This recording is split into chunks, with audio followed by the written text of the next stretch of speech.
So here we are at Libertopia. Mark Gonzales of First National Bullion. And Mark, any thoughts on the conference and how are things looking these days in the metals markets?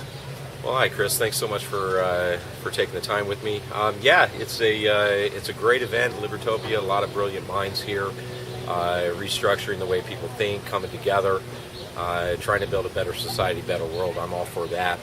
Regarding the metals market and what's going on with metals, well, if anybody's been paying attention, and if you haven't, you got silver down off its highs in 2011 of just up $50. You have gold down at just above $1,300 from over $1,900.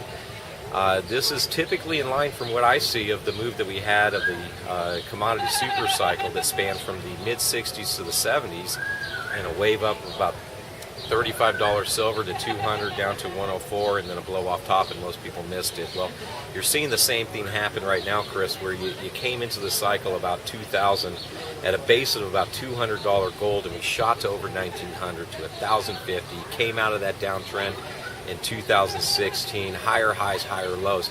I think it's going to catch a lot of people off guard, so I'm recommending buy precious metals. Silver has a greater multiplier because you're going to see the contraction in the business model of expansion contraction of central banking. And what that means is essentially there's nothing new under the sun. You have tremendous opportunity to take advantage of suppressed real estate, equities, and other opportunities, just like what you saw in Roaring 20s, Great Depression, or more recently back in 2008. So we're real excited for this, and we don't want anybody to miss it. So I think you need to take part of it, and we're here to help answer questions. Right, and certainly I've talked a lot about on my channel, my site, how, you know, what seems clear at least is that we have ever expanding debt, the money printing's continuing, and to me it's like if you want to think, well, if I want to leave something for my children or savings, I've felt for a while really, even though the price in some ways can be volatile, you know, if you have the advantage of time on your side, because, and I think it sounds like we're in agreement on the manipulation that eventually this thing has to go higher. And to me, silver and gold, like you said, silver in particular, have always represented a great way of responding to that.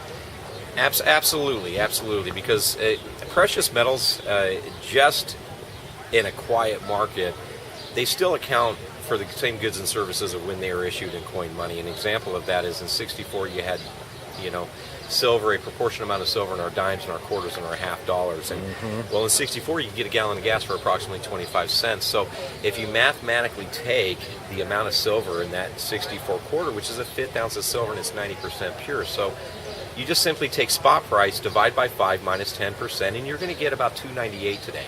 And that's with spot price closing Friday at about, I think it was $16.59. So that realistically gets a gallon of gas in most parts of this country. California a little under, but then, you know, we also had a tremendous amount of tax added to it. It's so you remove all that, and it still keeps your purchasing power going forward. Meanwhile, interesting thing I did with my daughter the other day is we made some mac and cheese, and I found out that, well, there was only 7.25 ounces in that box, and it cost me about $1.25 to get. No inflation here. No inflation. Price stability. Thanks, Ben. Exactly, and I knew it as soon as I poured it in there, so I had her look up what was the ounce level in 2005, just pulled the number out. Well, it was 14. And I remember vaguely, it was about 2 for $1 at that point in time. So you're looking significant inflation. Right. And it's not just with that, it's with every single thing that we need to live. So it's going to get more and more difficult as time goes on. There's a true reason why people feel like they're needing to go further in debt. 2 people have to work. Sometimes, you know, families have to work 2, 3, 4 jobs. Sometimes kids even have to help out. That is simply by design with expansion and contraction. Metals is a way that you can hold your wealth out of the banking system and prepare for what's coming. And it doesn't mean that you hoard everything in your vault and go on forever.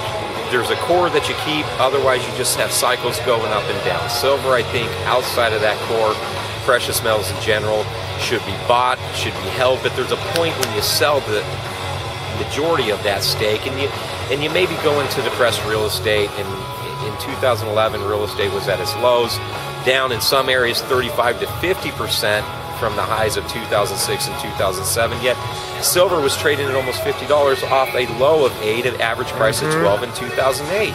So look at that wealth creation and that wealth transfer. So take advantage of it. Get your silver. Call me if you want.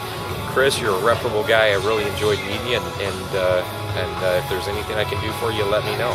Well, I sure appreciate that, Mark. And how can people reach you when they're ready to move into gold and silver? If you're in the San Diego area, we have 2 locations.